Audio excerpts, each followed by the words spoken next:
welcome once again to EWTN's Bookmark. I'm Doug Keck, your host. Our special guest and good friend, Father Charles Connor, STL, PhD, pioneer Priests and Makeshift Altars, A History of Catholicism in the 13 Colonies, published by, proudly, EWTN, publishing his first book with us, but not the last.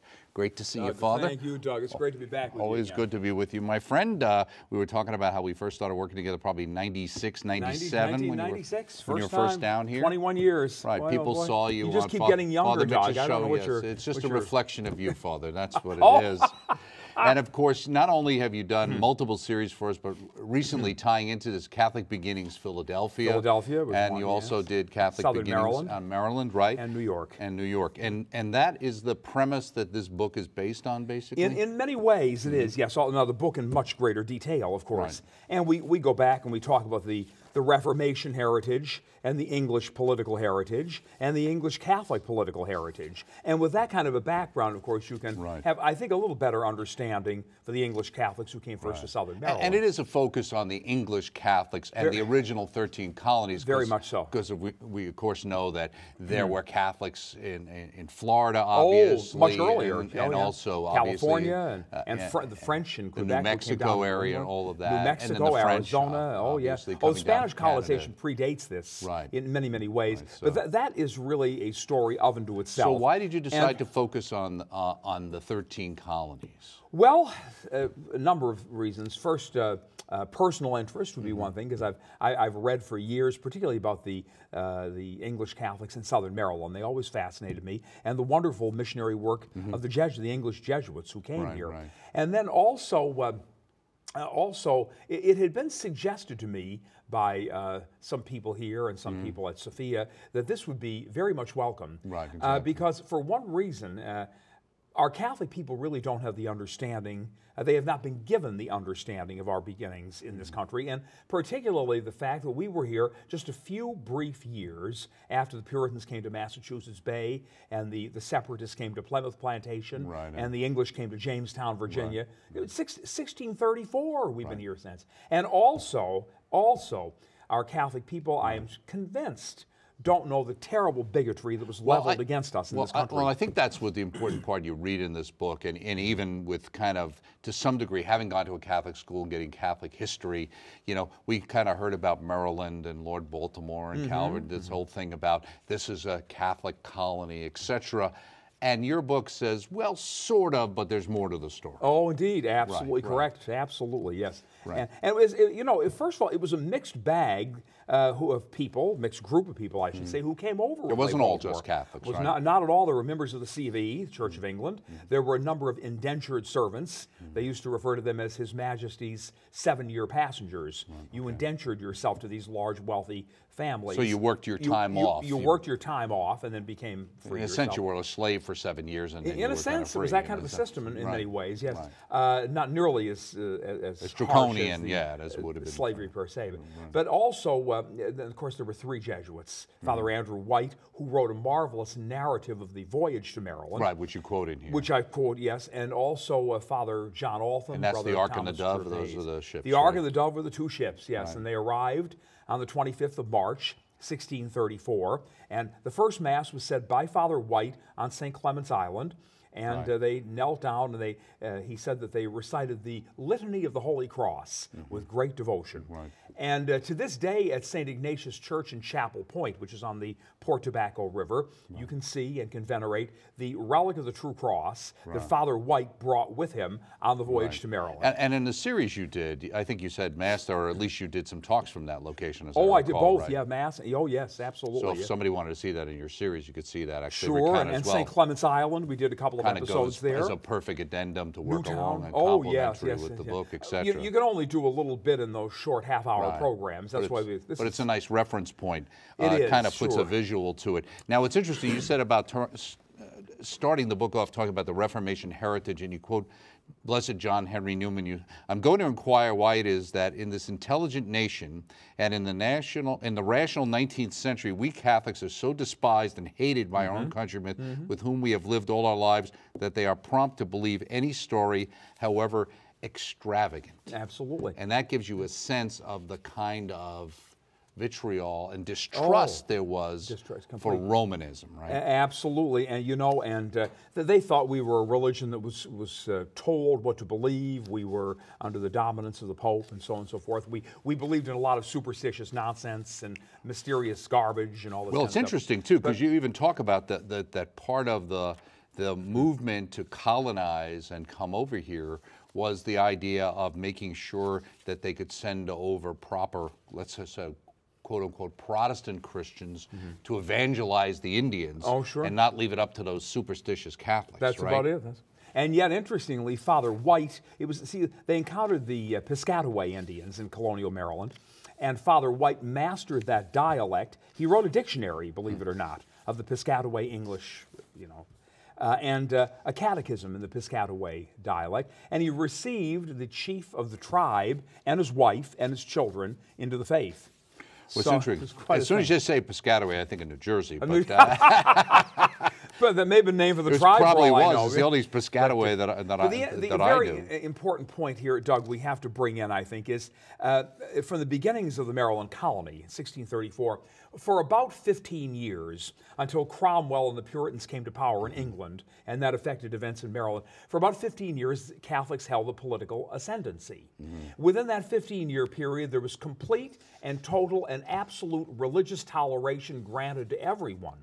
And there's only one other time in our colonial history where you can really trace the same thing, and that would be about 50 years down the road in the 1680s in New York, when an Irishman by the name of Thomas Dongan was appointed royal governor by King James II, the last Catholic Stuart monarch of England. They were the only two periods of time when total and complete religious toleration was granted. And then we were deprived of the very same thing we granted. What's interesting about this is how Anglophile our movies were over the years, like the movie Captain Blood. The bad guy in that was King James. And we had to get rid of that pimple James and put good King William back on the throne. Then everything was William of Warren, that's right. It was an anti-Catholic slur right there. Exactly. Written right into the movie. Right, exactly. Now, what's interesting, you talk about this being a Palatinate? A Palatinate, What's a Palatinate? Well, first of all, it was granted to George Calvert, who had the tremendous esteem of King Charles I, but made the mistake of reverting back to Catholicism, and he had to give up all of his governmental positions. But he was still held in enormous respect by the king. So the king, wanting to do something for him, gave him this enormous grant of carrying with it both political and religious power. Now, the word Palatinate really refers to the Palatinate of Durham. The city of Durham in England is on the English-Scottish border, and there is what is called a Bishop of Durham clause that was written into the first Palatinate of Durham and also written into the colonial charter of Maryland, granting these sweeping, enormous powers that other proprietors of other proprietary colonies were never given by the crown. Now, Calvert didn't use these sweeping powers, but it was just a sign of respect how the monarchy looked at him. That they gave him this. Now, you talk about, even when we talk about Maryland, that it wasn't like they said, hey, we're going to open this Catholic colony and all the Catholics lined up to go. In fact, it didn't seem like they could get that many who had that much interest, even though it was called religious liberty, and talk about filling up with Protestants, as you mentioned earlier in our discussion. You say an early account estimated the oath of supremacy was administered to 128 persons before they boarded the ship. Though the Catholics on board would have been great difficulty, with its all likelihood many did not board on the original point of departure, but further down the channel. What was the oath of supremacy? The oath of supremacy recognized the absolute, well, we'll use the word supremacy of the monarch over the Pope. And in other words, you were placing your political allegiance over your religious allegiance, and you were attesting to the fact that the monarch of England was indeed the head of the Church of England, which was indeed the true recognized church in the British realm. Well, any Catholic would have tremendous qualms of conscience. Now, you talk about... There are some stories that some Catholics took it for expediency and then went to confession. Okay. I wouldn't doubt that for a moment. Well, today, nobody would have a problem with the dualistic way we look. What I say and what I believe don't have to be the same thing. Don't have to be the same thing at all. At all. Now, you talked about a Puritan crisis. That Calvert's invitation to the Puritans to settle in his colony had serious repercussions. Why did he do it, and what happened? And who was Ingle? Okay, Ingle was one of the Protestant reformers who was absolutely Ingle was really shall we say, the agent of Oliver Cromwell in Maryland, and he led a very specific rebellion to overthrow the Catholics who were holding political power, to just cast them out into the wilderness, so to speak, and then he and his fellow Puritans would indeed assume this power. But Puritans who were besieged, particularly in areas where the C of E was strong, in the colonies, were very much invited by the Calverts to come down to Maryland. And yet they turned right around. They had been persecuted in England and got out of there, and they were persecuted in some of the colonies other than Massachusetts Bay here. And what you have is a trend among them. They who were the persecuted turn around to become the persecutors. And you find that in American migratory history, time after time. Right. You don't find it with Catholics, however. Right, though that's not an unusual thing for people who've been put down to when they get in charge to ultimately do the same thing that they complained about before. That's very true. I think that's part of original sin there. Oh, sure, without a doubt. You also talk about, in Chapter 5, in 1634, after a few decades, a Protestant divine could write, "We have popish priests daily flocking in among us, and the whole province smells of popish superstition." That's very true, yes. In other words, even though their political fortunes became very, very bad in Maryland, and, they, as far as buying property, as far as openly and publicly celebrating Mass, as far as higher education and the like, nonetheless, Catholic life had been established, whether they liked it or not. And these, Doug, were very, very well-to-do Catholic gentry who came to Southern Maryland. And they wanted to establish this comfortable lifestyle that they already had enjoyed in England, but with the additional freedom, obviously. And tobacco was the product of... Tobacco was the product in Maryland. Oh, sure, without a doubt, yes. You say, what is clearly traceable from the beginning of the Restoration, this was after Cromwell, right? That would continue to the American Revolution is England's transformation from a commercial to a political empire, mercantile to an imperial nation. Her relations with her colonies and theirs with her would for the next century reflect the change. Why was that important? It was extremely important because what the mentality of the British government was to really assert their superiority and to let the colonists know who was boss. For a number of years, well before the American Revolution. In fact, I would say anytime from 1763 on, and probably even earlier than 1763, there were a lot of, I don't want to use the word rebellious. Well, yes, I can. I can use the word rebellious statements made by a number of aspiring political leaders, really challenging imperial authority. And this was a clampdown, and it went on for many, many years, that ultimately led to the grievances, which ultimately became the American Revolution. Right. In fact, if you read, to some degree, you don't realize how free the colonists actually were in the sense of how much lack of control England initially exercised. And so the fact that, like most things in life, it's always hard to take things away from people once they've gotten used to having them. Very much so, yeah. Right. Another interesting point is, higher education, as you and I would understand it, was absolutely impossible if you lived in Maryland, or for that matter, any other American colony, if you were a Catholic. You couldn't get admitted to Harvard, to Princeton, to Yale, which were all basically seminaries. They were all basically seminaries, Protestant institutions. And so if you wanted higher education, you had to go to the continent. Not England either, obviously. You go to Catholic France. couldn't get into. You go to France, and quite interestingly, the Carrolls, who we talk about someone, Archbishop Carroll is a young boy, and his brother Daniel Carroll, who signed the Constitution, and their cousin Charles Carroll of Carrollton, all went to the school of the English Jesuits at Saint-Omer in France, which is near Belgium. And just maybe 2 or 3 months ago, Archbishop Laurie from Baltimore took about 7 or 8 of us over to Saint-Omer. And he wrote the foreword or the introduction. The Archbishop wrote the foreword to the book for me, yes. But he led 7 or 8 of us over to the Saint-Omer Foundation is reestablishing contacts with Baltimore culturally and educationally, religiously, and so forth. Who was John, is it Cody or Cootie? Cootie, yeah. Cootie's rebellion. Cootie would be very, very much like Ingalls, very same kind of a thing. Just happened a little bit later. Happened a little bit later than Ingalls, yes. But staunchly Protestant, wanted to rid the colonies militarily and however much violence was involved, he didn't care. Cootie's Rebellion. Just, so you spread off from Baltimore and you start to talk about some of the other colonies yes, as well. Catholicism in the revolutionary consciousness. This was interesting to read about. You talk about Parliament passed the Quebec Act, and you say perhaps the most significant to American Protestant colonists, outrageous portion of this bill stated that Catholics were granted religious toleration and civil rights. Their churches' privileges were confirmed. Why was that so threatening to them?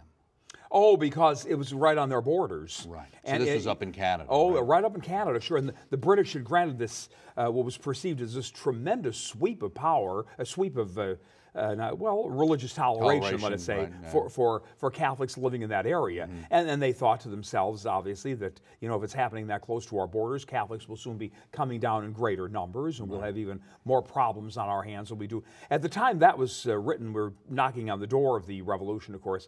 There were approximately 25,000 Catholics here in the colonies.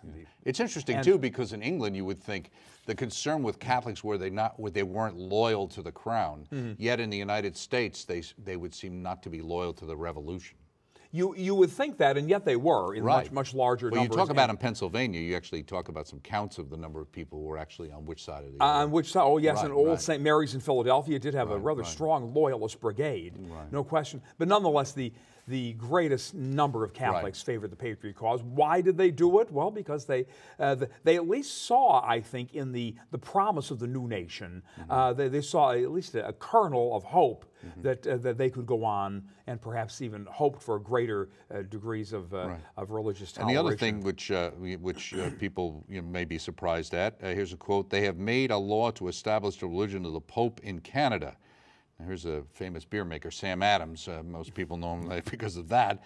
But and also submit to popery and slavery. John Adams worried that the barriers against popery erected by our ancestors would be suffered and destroyed by the act, to the hazard even of the Protestant religion. So it really gives you an idea of these people we hold up, appropriately so, certainly with John Adams as very being anti-Catholic. One of the, and realizing their perspective, right? He wrote a famous letter to his wife Abigail. He wandered out one afternoon when the Continental Congress was in session, and he went into the back of Old St. Mary's Church when Mass was going on.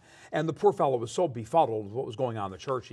But just the descriptive would almost have you roaring laughing, because it's so, everything was so foreign to him. But you could see the anti-Catholicism. But that's one of the famous documents of U.S. Catholic history, John Adams' impression of a Catholic Mass. Right, exactly. And it's often quoted.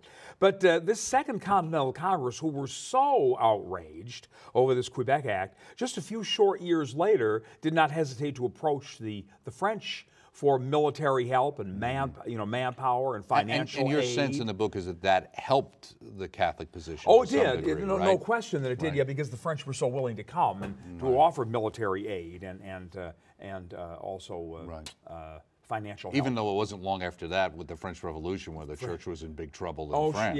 Yeah, sure. But Washington was very appreciative of it, and when a committee of Catholic laymen wrote to him after he was inaugurated president, he said, he wrote this very gracious reply back. There were people like the Carrolls and Thomas Fitzsimons in Philadelphia and Dominic Lynch in New York and the like.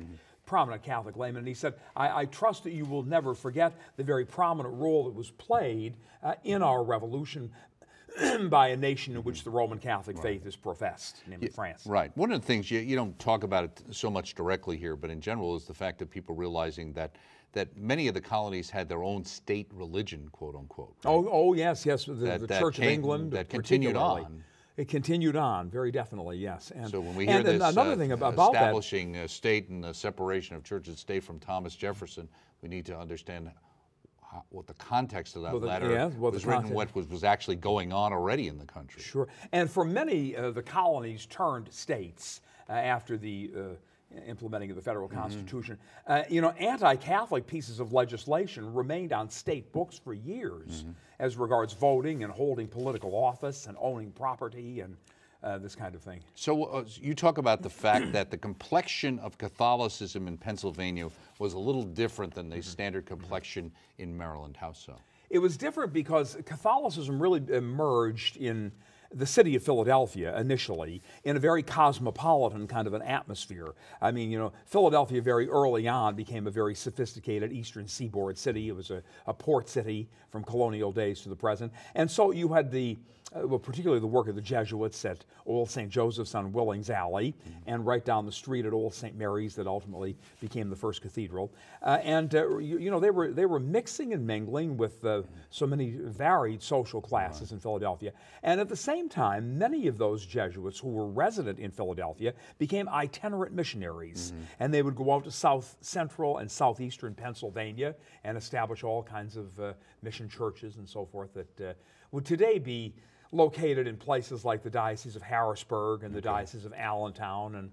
And you kind of know those areas, don't you? I do, yes, in Pennsylvania. Right, okay. So right along the Delaware River. On the Delaware River. You know that better than I do. I know the Delaware River. I used to go there when I was a kid. Now, and New York, obviously, we're talking here about the Dutch. And what's interesting here, you say the Catholic story runs parallel with the story of Dutch colonization, which was sponsored by a Protestant monarchy with deep anti-Catholic motivations. Yet there is a Catholic presence.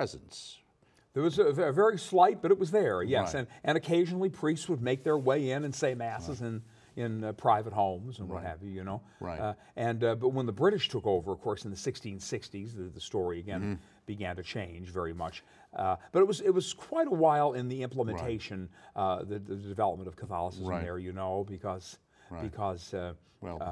I think New York's Catholicism probably came when the Irish, particularly when the Irish showed up. That's true. That's true. It did. Yes. Now, in early days, of course, who do we associate with New York? Well, Elizabeth Bailey Seton, you know, and of course, when she converted some years after the American Revolution, she was ostracized and left New York and went to Maryland and went to a place called Emmitsburg, which I know very well. As well, right?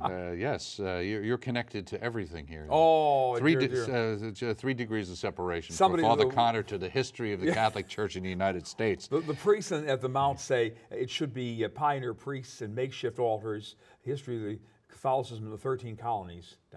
Personal recollections of Father Connor. I go back that far. That's right, they say. I don't teach history, I remember it. I remember it. Yeah, saints on the New York, this was interesting. St. Isaac Jogues was the first recorded priest to visit Manhattan Island. Manhattan Island, yes. He spent a month there in 1643, but the Dutch governor, while polite to him, did not allow him to offer Mass. Jogues noted 400 to 500 inhabitants on the island, multiplicity of ethnic groups. There were very few Catholics, but the ones there enjoyed de facto religious toleration. Now, you also talk about here, and it comes up, the idea of the Jesuits and how involved they were. But then we also hear about things about the Jesuits being suppressed. Oh, yes, yes, indeed. So how did that affect what was going on in the colonies? Surprisingly, I'd say it affected it very little. Okay. The suppression of the Jesuits really had a European background. They were much involved in many political intrigues, and it was a political move on the Pope to suppress them by various European monarchs. Right. Now, we had maybe 20-some Jesuits working in the colonies at the time of the suppression. Right. They all became secular priests. Okay, is that what they did? Okay, I see. They were all, yes, and including John Carroll, who would become the first bishop. He was a Jesuit originally. But they were then under the jurisdiction of what was called, or a man who was called the Vicar Apostolic of the London District. Now, he was a bishop, but he could not in England use the title bishop because only Anglican bishops were recognized there. I see. Okay. Bishop Richard Challoner in particular would have covered the years that we cover in this book, and he was quite an amazing man in his own right. But it was, well on when the colonial clergy met at what is now Sacred Heart Church in Bowie, Maryland. It was then the White Marsh plantation of the Jesuits. And they strongly recommended that Father John Carroll should be named the first bishop of the United States, as did Benjamin Franklin, who knew Carroll quite well from the Canadian expedition. And today, if somebody says someone's a bishop, the first thing you should think they were a Catholic bishop. You wouldn't even think they were an Anglican bishop. Oh, you wouldn't know. You might even think they might be a non-denominational bishop. That's right, but that's not an Anglican. Why was New England so empty? Well, because they were so filled with Puritans primarily, and there was probably more of a conscious effort in New England to very, very actively keep Catholics out.